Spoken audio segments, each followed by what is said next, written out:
Hello दोस्तों, RPF constable और SI exam 2024 के लिए जीके जीएस के महत्वपूर्ण प्रश्नों की क्लास नंबर 27 रहेगी। 26 क्लास हम पहले कर चुके हैं। अब देखना चाहते हैं तो प्लेलिस्ट बना रखी है आरपीएफ एग्जाम से रिलेटिव, वहां पर जाकर 26 क्लास भी कर सकते हैं। और ये महत्वपूर्ण प्रश्न रहेगी, यानी 2019 में पूछे गए जीके जीएस के क्वेश्चन पर आधारित रहेंगे और 2023-24 की यानी एक साल की करंट अफेयर के क्वेश्चन भी इसी क्लास में कवर करते हुए चलेंगे। तो मैं लोकेश दहिया आप सभी का स्वागत करता हूं दहिया सॉल्यूशन यूट्यूब चैनल पर। अगर आपको इम्पोर्टेंट क्वेश्चन लगे तो एक लाइक कर देना। अगर आपको चैनल उपयोगी लगे तो चैनल को सब्सक्राइब भी कर सकते हैं। तो बिना देरी से फर्स्ट क्वेश्चन से शुरू करेंगे। फर्स्ट क्वेश्चन पर चलते हैं। फर्स्ट क्वेश्चन दे रखा है, भारत और श्रीलंका के बीच पाक जलडमरू मध्य में स्थित विवादित द्वीप का नाम बताइए। यानी कौन सा विवादित द्वीप है जो भारत और श्रीलंका के बीच बना हुआ है। तो अंडमान द्वीप समूह है, या कच्चाथीव द्वीप है, या लक्षद्वीप, या मालदीव। तो किस में स्थित है ये? पाक जलडमरू मध्य में स्थित है। विवादित द्वीप कौन सा है? तो कौन सा सही रहेगा? इसका ऑप्शन बी सही रहेगा, कच्चाथीव द्वीप। आगे चलते हैं अगले क्वेश्चन पर। अगला क्वेश्चन दे रखा है, किस आयोग की सिफारिशों के कारण भारतीय रिजर्व बैंक यानी आरबीआई की स्थापना की गई थी। आरबीआई की स्थापना किस आयोग यानी समिति की सिफारिश पर की गई थी? तो साइमन कमीशन के कर, बटलर आयोग, या हिल्टनियन कमीशन, या इंटर कमीशन। तो किसके सिफारिशों के कारण की गई थी आरबीआई की स्थापना? तो कौन सा सही रहेगा? ऑप्शन सी सही रहेगा, हिल्टन यंग समिति की सिफारिश पर आरबीआई की स्थापना की गई थी 1 अप्रैल 1935 को। आगे चलते हैं अगले क्वेश्चन पर। अगला क्वेश्चन दे रखा है, बिंदकेश्वर पाठक को मरणोपरांत यानी मृत्यु के बाद कौन सा पुरस्कार प्रदान किया गया? तो पद्म भूषण दिया गया, पद्मश्री, पद्म विभूषण, या भारत रत्न। तो कौन सा दिया गया? यानी 2024 की करंट अफेयर है। तो 2024 में बिंदकेश्वर पाठक को कौन सा पुरस्कार मिला और इन्हें किस नाम से जाना जाता है? तो इन्हें टॉयलेट मैन भी कहा जाता है। क्या? टॉयलेट मैन भी कहा जाता है। और कहाँ के रहने वाले हैं ये? तो ये बिहार राज्य से संबंध रखते हैं। तो कौन सा पुरस्कार दिया गया 2024 में? तो ऑप्शन सी सही रहेगा, पद्म विभूषण पुरस्कार दिया गया। आगे चलते हैं अगले क्वेश्चन पर। अगला क्वेश्चन दे रखा है, वुड के आदेश पत्र का संबंध निम्न में से किस सुधार से है?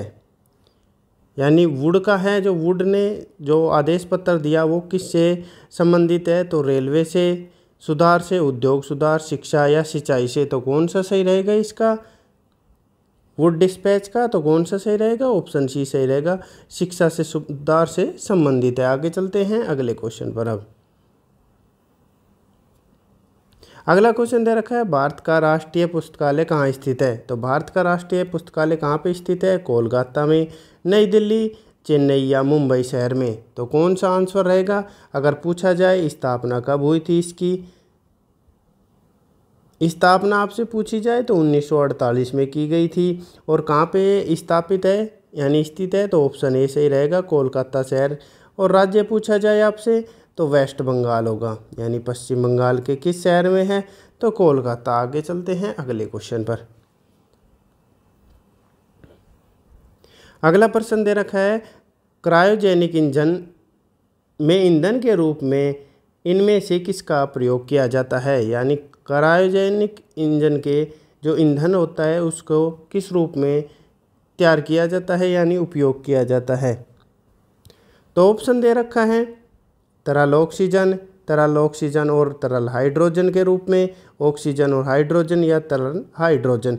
तो क्रायोजेनिक इंजन में ईंधन के रूप में किसका उपयोग होता है? तो ऑप्शन बी सही रहेगा, तरल ऑक्सीजन और तरल हाइड्रोजन का उपयोग किया जाता है। आगे चलते हैं अगले क्वेश्चन पर।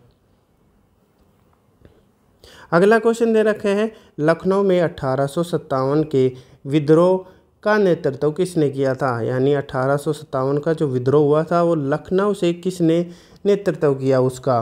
तो तात्या टोपे ने किया, बेगम हजरत महल ने किया, वीर सावरकर, या कुंवर सिंह के द्वारा किया गया। तो कौन सा सही रहेगा? लखनऊ से पूछ रखा है, ऑप्शन बी सही रहेगा, बेगम हजरत महल के द्वारा लखनऊ से 1857 की क्रांति का नेतृत्व किया गया। आगे चलते हैं अगले क्वेश्चन पर।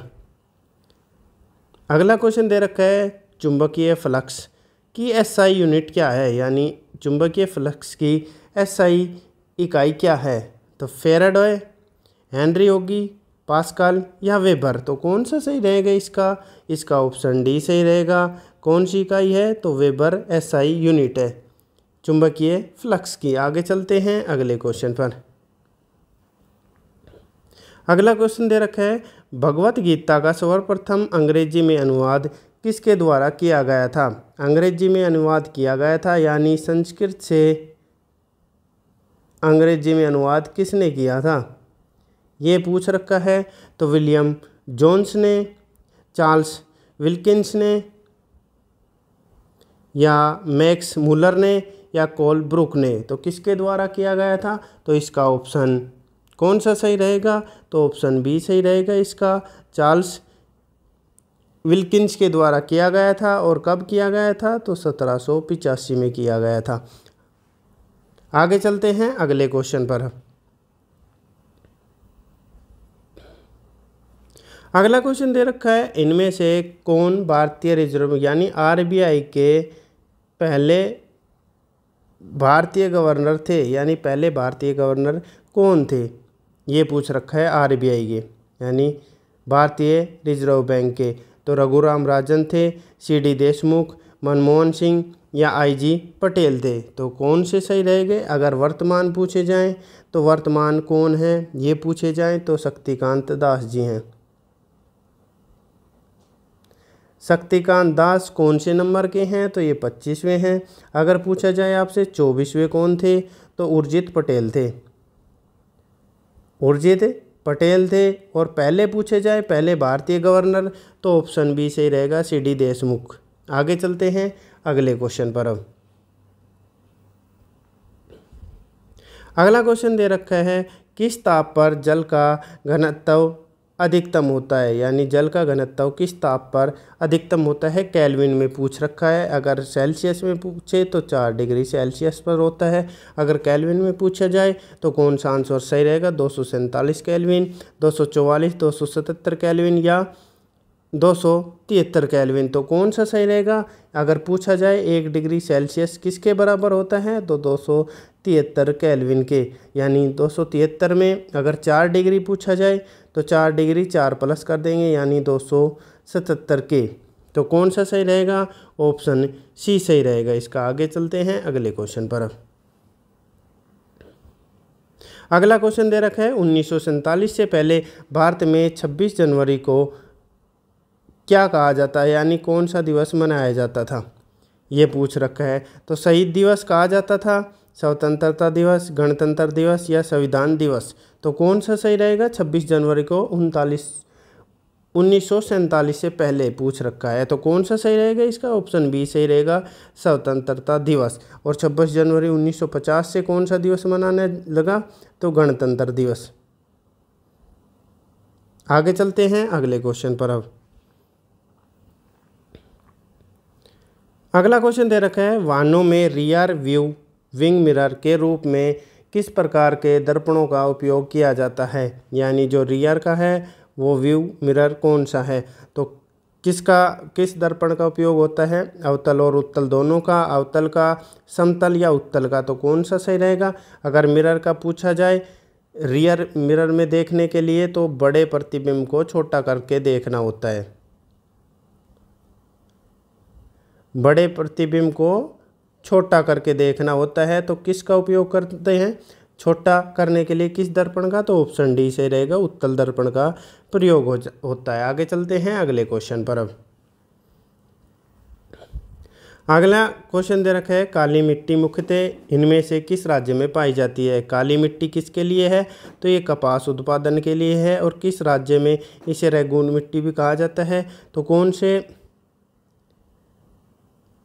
राज्य में पाई जाती है, तो महाराष्ट्र, उड़ीसा, कर्नाटक या झारखंड में। तो काली मिट्टी सबसे ज़्यादा किस राज्य में पाई जाती है, तो ऑप्शन ए सही रहेगा, महाराष्ट्र राज्य में। और काली मिट्टी को रेगूर मिट्टी भी कहा जाता है। आगे चलते हैं अगले क्वेश्चन पर। अगला क्वेश्चन दे रखा है, भारत का पहला पोशाक संग्रहालय किस राज्य में स्थित है। कौन सा पहला पोशाक संग्रहालय पूछ रखा है, तो किस राज्य में है। गोवा में होगा, उत्तर प्रदेश, महाराष्ट्र या पश्चिम बंगाल में। तो किस राज्य में स्थित है ये, तो ऑप्शन ए सही रहेगा, गोवा राज्य में भारत का पहला पोशाक संग्रहालय स्थित है। आगे चलते हैं अगले क्वेश्चन पर। अगला प्रश्न दे रखा है, राष्ट्रीय कवि रामधारी सिंह दिनकर को उनकी किस रचना के लिए ज्ञानपीठ पुरस्कार से सम्मानित किया गया था। कब मिला था, अगर ये पूछा जाए तो 1972 में दिया गया था। और किस रचना के लिए, तो रश्मि, उर्वशी, कुरुक्षेत्र या संस्कृति के 4 अध्याय। तो कौन सा सही रहेगा, अगर ये पूछा जा रहा है रामधारी सिंह दिनकर ने किस रचना के लिए ज्ञानपीठ पुरस्कार, तो ऑप्शन बी सही रहेगा, उर्वशी के लिए ज्ञानपीठ पुरस्कार दिया गया था। आगे चलते हैं अगले क्वेश्चन पर। अगला क्वेश्चन है, निम्नलिखित में से कौन सी उन 3 नदियों में से एक नहीं है जिनका पारस्परिक प्रभाव उत्तर भारतीय मैदानों के निर्माण करने के लिए उत्तरदायित्व है। यानी उत्तर भारत की 3 नदियां हैं, उसके एक नहीं है, यानी चौथी नदी नहीं है जो मैदानों का निर्माण करती है। उत्तर भारत में बहने वाली नदी ये कह सकते हैं। तो सिंधु है, गंगा, ब्रह्मपुत्र या गोदावरी। तो कौन सा सही रहेगा, नहीं है पूछ रखा है, तो ऑप्शन डी सही रहेगा, गोदावरी नदी है जिसे दक्षिण गंगा कहते हैं। यानी ये दक्षिण भारत की में बहने वाली नदी है, दक्षिण गंगा या बूढ़ी गंगा भी कह सकते हैं इसे। प्रायद्वीपीय भारत की सबसे बड़ी नदी भी कह सकते हैं इसे। आगे चलते हैं अगले क्वेश्चन पर। अगला क्वेश्चन है, डैश किसी भी विधेयक को धन विधेयक घोषित करने का निर्णय किसका होता है, यानी कौन लेता है धन विधेयक घोषित करने का। तो भारत के राष्ट्रपति, राज्यसभा के सभापति, भारतीय रिजर्व बैंक के गवर्नर या लोकसभा अध्यक्ष। तो किसके द्वारा, अगर पूछा जाए धन विधेयक का वर्णन किस अनुच्छेद में थे, अनुच्छेद 110 में होगा। और कौन ले सकता है ये निर्णय, तो ऑप्शन डी सही रहेगा, लोकसभा का अध्यक्ष ले सकता है। आगे चलते हैं अगले क्वेश्चन पर। अगला क्वेश्चन दे रखा है, निम्नलिखित में से किसका निर्माण सम्राट अकबर ने नहीं किया, यानी नहीं कराया था। तो किसका नहीं कराया, बाकी सभी तीनों का निर्माण अकबर के द्वारा कराया गया था। तो आगरा का किला, फतेहपुर सीकरी या दिल्ली की जामा मस्जिद या बुलंद दरवाज़ा। तो किसका नहीं करवाया गया अकबर के द्वारा निर्माण, तो कौन सा सही रहेगा, तो ऑप्शन सी सही रहेगा, दिल्ली की जामा मस्जिद। जिसका निर्माण किसने करवाया था, तो इसका निर्माण शाहजहाँ के द्वारा करवाया गया था। कब करवाया गया था, तो 1650 में कराया गया था। आगे चलते हैं अगले क्वेश्चन पर। अगला क्वेश्चन दे रखा है, प्रधानमंत्री उज्ज्वला योजना का शुभारंभ कब किया गया था। तो कब किया गया था, 1 मई 2017 को, 1 मई 2018, 1 मई 2015 या 1 मई 2016 को। तो प्रधानमंत्री उज्ज्वला योजना किससे संबंधित है, तो ये मुफ्त में रसोई गैस वितरण से संबंधित है, रसोई गैस के वितरण से संबंधित है। और इसका शुभारंभ कब किया गया था, तो कौन सा सही रहेगा, तो ऑप्शन डी सही रहेगा, 1 मई 2016 को। ये थी हमारी क्लास। आपको क्वेश्चन कैसे लगे, अगर क्वेश्चन इंपॉर्टेंट लगे हो तो एक लाइक कर देना, क्लास देखने के बाद या पहले भी कर सकते हैं। अगर आपको चैनल उपयोगी लगे, चैनल को सब्सक्राइब कर सकते हैं। किसी भी प्रकार के नोटिफिकेशन के लिए बेल आइकन ऑन कर सकते हैं। आपका दिन शुभ हो, धन्यवाद।